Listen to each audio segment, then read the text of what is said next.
Oh. And we're back. Got it. So Mark, it's been a minute, I think. An hour. An hour, probably. Man, case lingo. So, and we're back. This is Alex and Mark. And we were at Duck Cinema. This is a special one-off because we just got out of a movie. Watching The Boy and the Heron, directed by Hayao Miyazaki. Studio Ghibli stuff. This is, I don't know, man. Hopefully this is the last film. I mean, we said that the last time, but it is probably potentially will be his last film because he's getting up in age, and man, he needs to rest, man. Anyways, no. Okay, so we just got a movie. This is like super raw first impression. You know, guys, it's been a while. It's been so long. We haven't done this, so we almost like forget the format. But essentially, first impressions are our thoughts on the film, and it might contain spoilers and so forth. But we tend to give it a rating and kind of first impression. Like there's a lot to dissect in this film, about this film, and I don't know if we can go through all the details, but as usual, I'm gonna have Mark go first. Oh, you want me to go first this time? I mean, I did. All right, Mark. But you're gonna have to take it home. All right, I'll take it home. All right, Mark, what do you think of the film? So first thing first. Let's get some preliminary stuff out of the way. Basically, film's directed by Hayao Miyazaki. He's been working on this for like 10 years or something. It's his last film was The Wind Rises, and they disbanded Studio Ghibli. So this is him doing his own thing, I think. Not only that, this is based on a book called How Do You Live? And it's sort of fantasy-ish, modern-ish.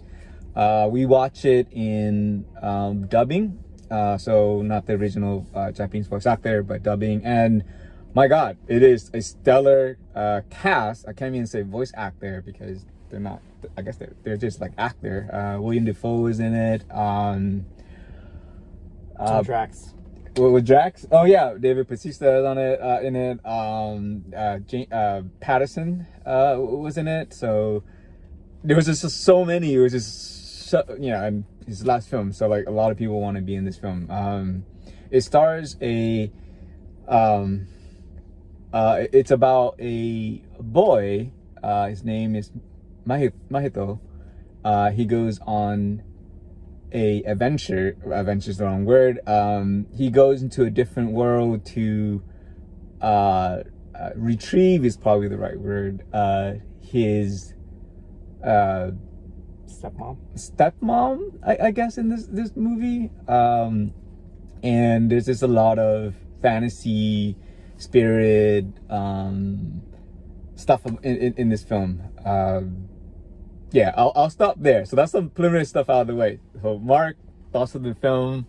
You can go stories, anything you like to talk about. Okay, yeah, it's been a while, but I am still processing the movie. We're still processing the movie. I think it's a movie that has many layers. Definitely. I think it's a movie. I think if you kind of wrap it all together, I guess, or distill it,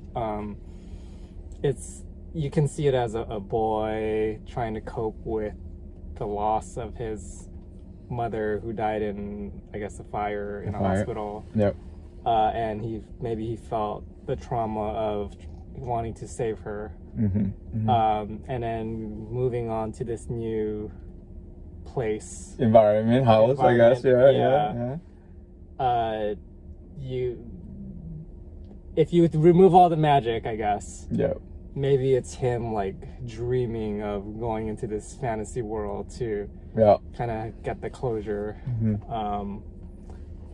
But I think the whole like magic, and I guess that's kind of what Miyazaki is known for, like all the previous movies. That's where you kind of get sucked in, and you kind of fall into this whole new world. agree with that statement. Like Miyazaki has a sense of it's. I think we spoke a little bit about this during the walk, but essentially, like a lot of his film, there's some, for like a better word, like magic or the supernatural element to it. However, it doesn't always tell you at the beginning that this is going to be one of those supernatural films. It tends, like, it's always normally set in the real world, and then it goes into the magical world. And along the way, I feel like the shift sometimes doesn't do it right, meaning that like it's a sudden shift into like, oh okay, okay, now this is happening, oh okay, I guess I have to believe that this is the law of physics in this world, like that kind of stuff. Although I did say, I do want to say that the film in which I thought like he did the best in that transition from the real world to the magical world, and like telling the audience like, hey, we're gonna do that now, would be The Spiritual Way. I just want to mention that part.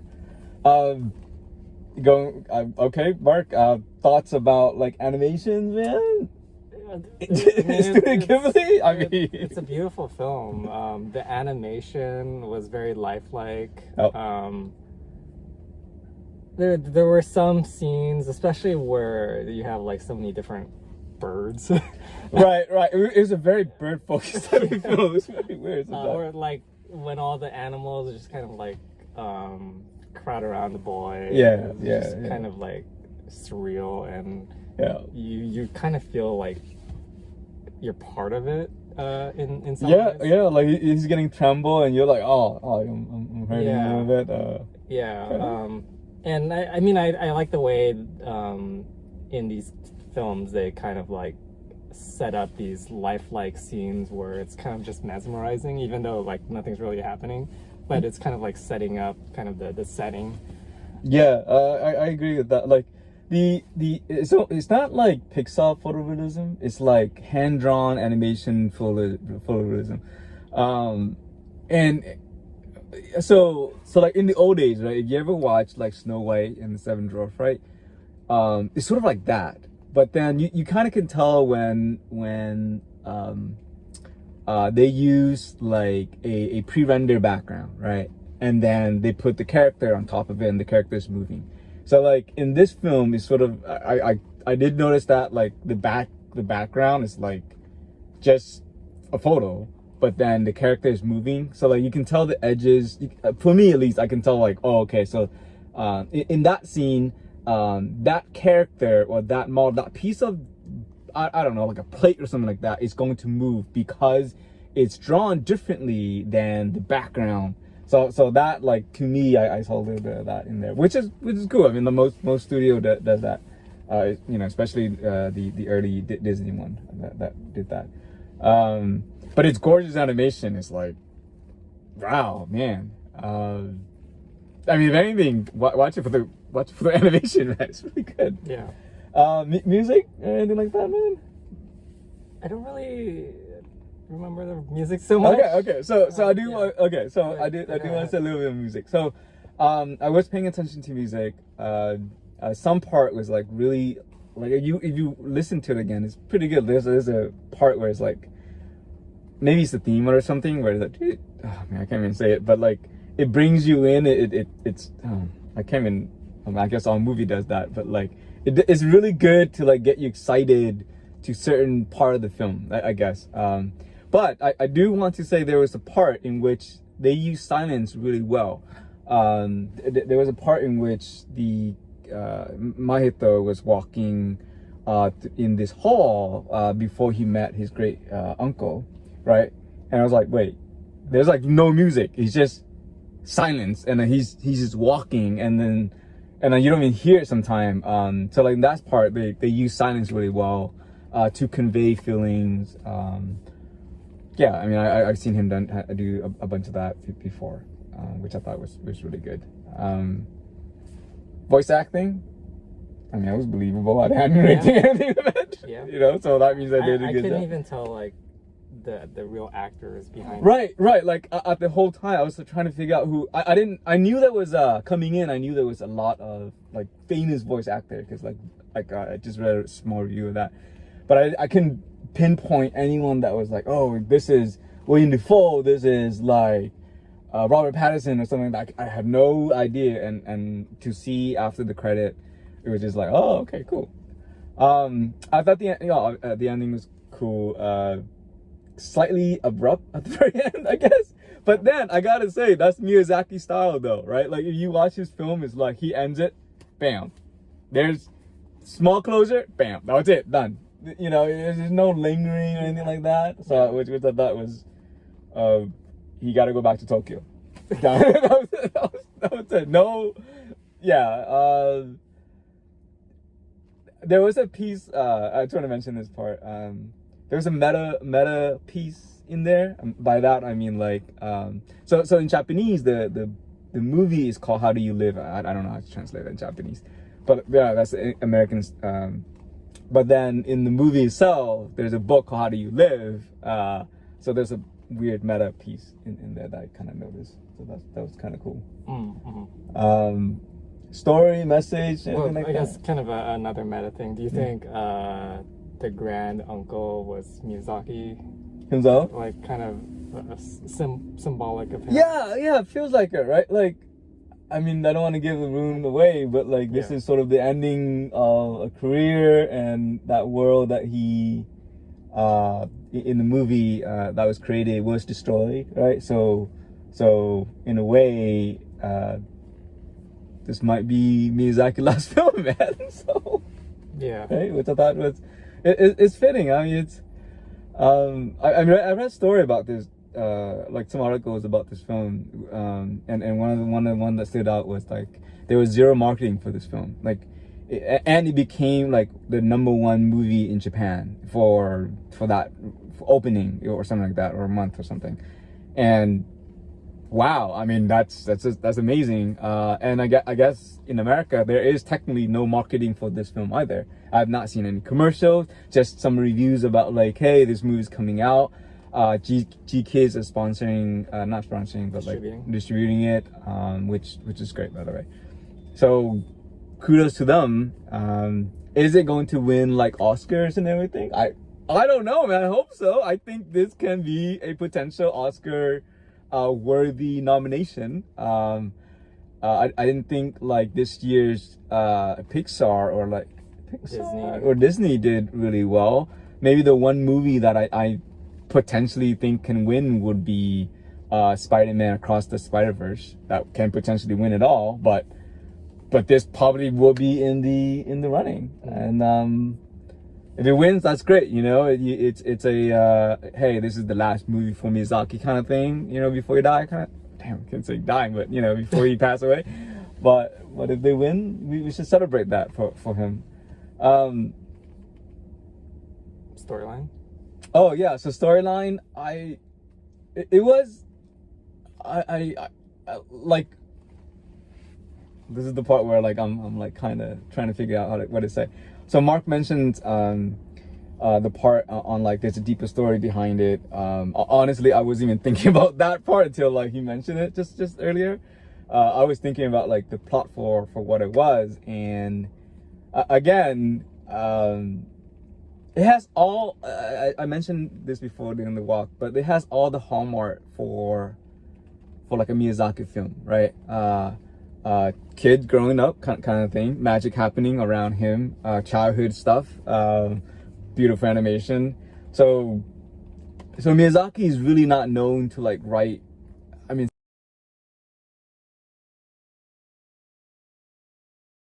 man, your phone is like much. And we're back. Sorry, my phone just died, so we're using Mark's phone to finish this up, man. Anyways, I was saying that Miyazaki is not known to like write great. It's not that he writes great story.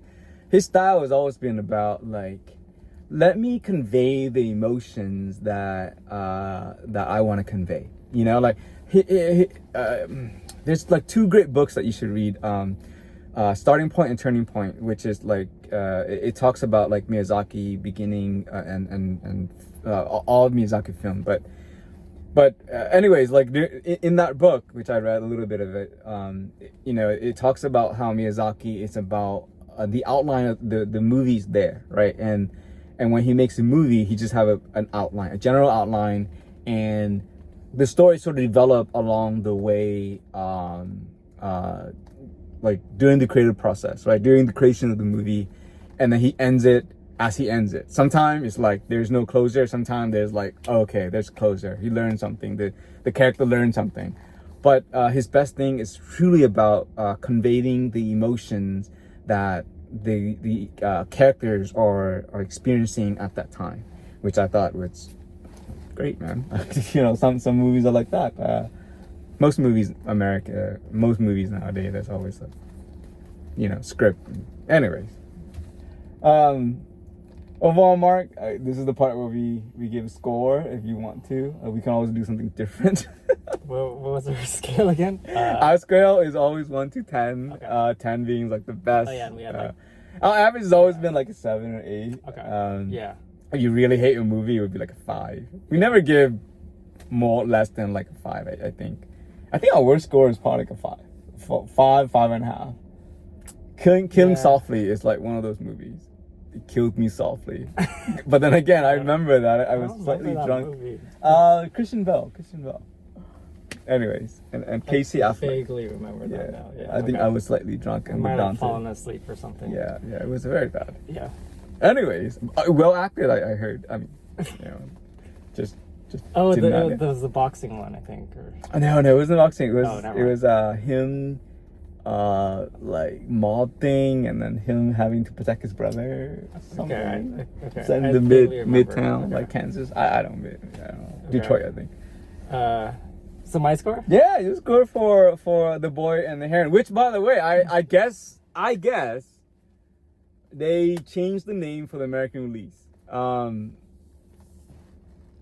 It's okay what's name. The Japanese name? How Do You Live? How Do I Live? I think. Okay. Which it's a weird name too, but The Boy and the Heron, I guess it makes sense. Yeah, because there's a heron in there. Okay. The boy. Although I want to say it started a little bit slower than most other films. It took about like a good 30 minutes at least to get it going to the other world. Yeah, it was a little slow.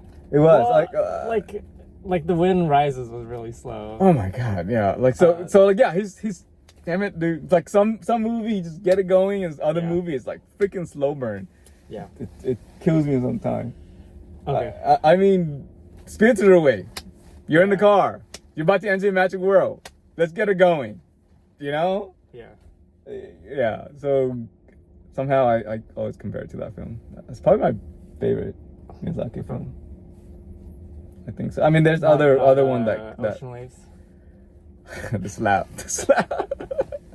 Which, by the way, apparently we get the most view for that one. It's kind of weird. Thanks, agents of the Thank you for NSA. 3 agents that watch.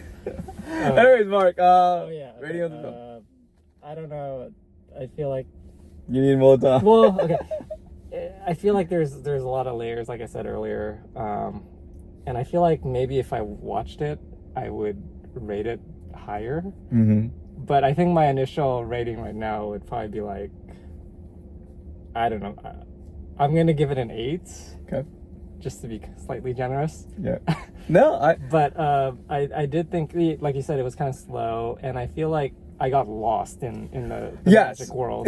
Not just the story itself I got lost in. Like in the magic world, I knew they entered a different dimension. But it's like, what kind of world is this? And then it just keep going. And then he feeds you a piece of information. Oh yeah, you're dead. A piece of information like this is a different world. A piece of information. It's like, okay. Like if you were taking psychedelics or something like. Right. And okay, I do have a weird thing about this film. It's like the character just goes along with it. No question asked. And maybe that is why when I was watching this film. Sorry, I'm digressing a little bit. When I was watching this film, I hear high school kids in the back end talking. Oh yeah. Right? There was that, and then there was a guy in front of us with the phone, but he should be in jail for like 2 weeks. But kids in the back, and it's like a disbelief. And then I come to realize that this is probably their first and last Miyazaki film because in theater, because they're not used to it, right? Because the story was like, yeah, the character was just going with it. It was like, what's happening? They're like, oh, okay, let's catch the fish. Like, okay, let's get on the boat and do stuff. But the boy was very, just like he seemed a little arrogant. Like he thought he knew what he was doing, so he just charged ahead and did whatever. Did charge ahead. I would say that he's resourceful too. Yeah. Like you know, I'm gonna go catch this heron, so I'm gonna make a bow and arrow and like shoot him. Like, which boy? Which boy does that? I mean, no one does that. Like, I don't know, man. Yeah. I did think he was kind of a brat though. A little bit at the beginning. Yeah. One thing before I give my score, you want to just talk about the relationship between the mom? Yeah, this is definitely a huge spoiler. But yeah, I guess the girl that he meets in the fantasy world, who's the sister of his stepmom, is, I guess that's her big sister, but kind of in this like parallel. So in the real world, right? So in the real, so in the real world, the real mom died, right? So he and the father goes to a rural town to live with a woman. That woman turns out to be his mom's sister, younger sister, who is technically in a relationship or married to the dad now. So technically, stepmom, right? Like his aunt is the stepmom. Yeah, which can be weird. But in the fantasy world, his mom does appear younger, and their relationship, the older sister, the mom, and the younger sister, the stepmom or auntie, are fine. We're fine with whatever is happening in the real world. So slightly, I guess. But this is interesting. I do. Not interesting. This is actually, I don't know if it's practice. Maybe I should need to look it up. But potentially that this is how it's done, or rather like a more common practice in that era in Japan. And the era that I'm talking about, actually, if you notice the clothing, right, and then the background and the vehicle that they're driving, they're actually in the I forgot the word, but like when Japan goes through a accelerated, it lasts about maybe 50 years, I think. 50 years, it's in the history book, like where Japan went from like a shonen type of shogun, sorry, world to like more modern industrialized world. So like the clothing is like different, right? Like they would dress. It's like you see both of them, right? Like you have people dressed differently, and then other people dress more modern. So like that's how I knew that they're in there, right, in that world right now. And then the town, it's really weird. Like the house, right? Like outside is super like old school, but the inside is like modern furniture. Where do you get this like super nice modern, like, I don't know, French? I don't know, like modern furniture. Like, wow, this is something I noticed, I guess, man. Anyways, back to me. So my rating for this film, man, we're totally going over. It's gonna be like a 30 minute. I thought we were gonna be like 10 minutes. 10 minutes. This is like 10 minutes right here, right? Yeah. So okay, I do agree with Mark. I do give it an 8 out of 10. Whether this is gonna be in my top 10 movie of the year or not, probably, I don't know. I think I do need to dissect just a little bit more about this film. But in general, I do enjoy the film. Animation is great, music is great, voice acting is great.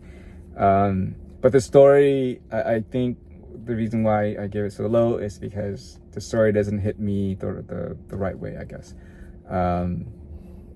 Like some Miyazaki story hits me like really hard, but this one not as much. I wasn't even thinking a lot about like depression or you know the deeper message. I was really just trying to concentrate on the film and like try to understand it. Trying to follow it. Trying to follow the dang film, you know. I'm like, okay, finally I get something, right? But it's gorgeous though. It's gorgeous film. It's also very trippy.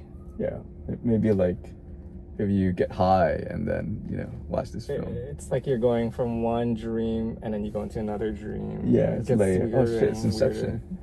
Yeah, maybe. Anyways, this is Alex. And Mark. Again, we're with Duck Cinema, and this has been our 30 minutes. It's been probably 30 minutes, man. First impression of the film. I don't think we're probably gonna. We will not do a full review of this film. Probably not. One last thing is like look forward to our end of the year top 10 of the film. That's probably coming soon. Okay, that's it. Alex out. Peace.